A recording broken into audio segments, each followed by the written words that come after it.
Welcome to Peptide-Proof, your source for rigorous, independent, evidence-based peptide intelligence. Today, we're looking at Olay's triple helix breakthrough. Right off the bat, we're looking at a massive industry shift. What we are analyzing here is how a global skincare giant is permanently changing the biological paradigm of anti-aging. We are moving away from passive collagen supplementation and stepping directly into the era of active cellular signaling, which honestly has some profound implications for how products are formulated. The catalyst behind this shift is massive. Backed by P&G's $80 billion global scale, Olay executed the most significant formula upgrade in Regenerist history in early 2026, integrating triple helix collagen peptides right into its flagship microsculpting cream. We're not talking about a niche indie brand testing the waters here. When an $80 billion consumer goods giant backs this technology, it is a definitive market signal that bioactive peptides have finally reached mass market maturity. So, let's look at this science, because the mechanics here are fascinating. Traditional hydrolyzed collagen relies on enzymatic cleavage, which is essentially chopping up proteins to create small fragments. It provides a passive supply of amino acid building blocks, but its effectiveness depends entirely on your skin's arbitrary ability to actually use those raw materials.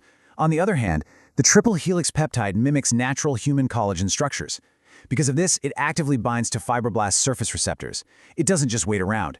It directly triggers the synthesis signal for new collagen and elastin. To make the biology a bit clearer, think of traditional hydrolyzed collagen as simply delivering bricks. You're basically dumping raw materials at the skin barrier and crossing your fingers that the body builds something useful out of them. But the triple helix peptide, that acts as the construction foreman.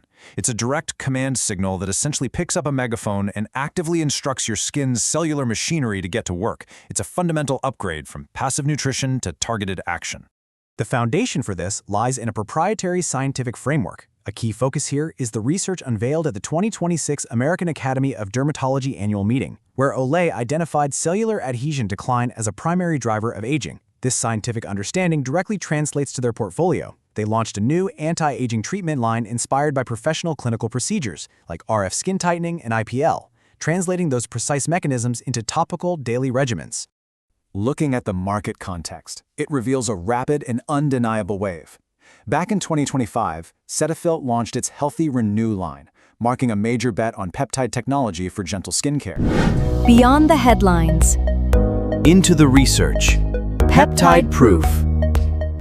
Then Neutrogena introduced Collagen Bank, bringing micropeptides right to the drugstore aisle.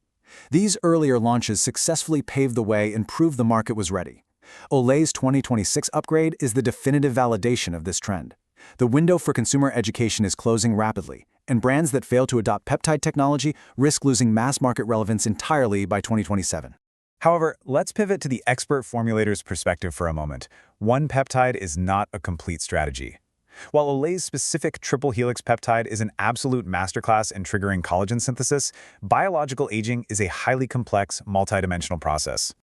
Experienced formulators know a crucial reality. A single-signal peptide inherently cannot address other critical aging factors.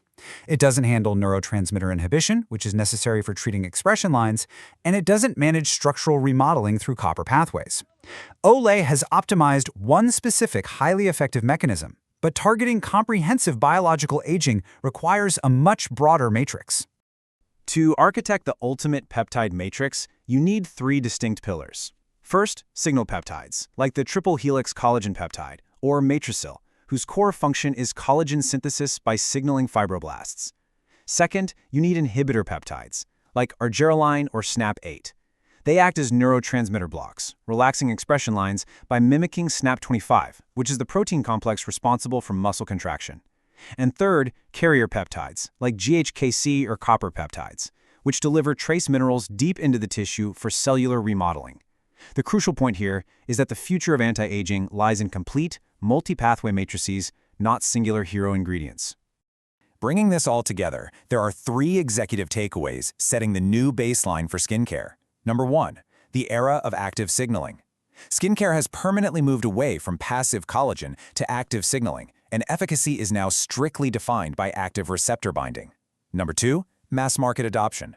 With major players like P&G, Kenvue, and Galderma fully committed, bioactive peptides are the new mandatory baseline for anti-aging. And number three, the next formulator frontier.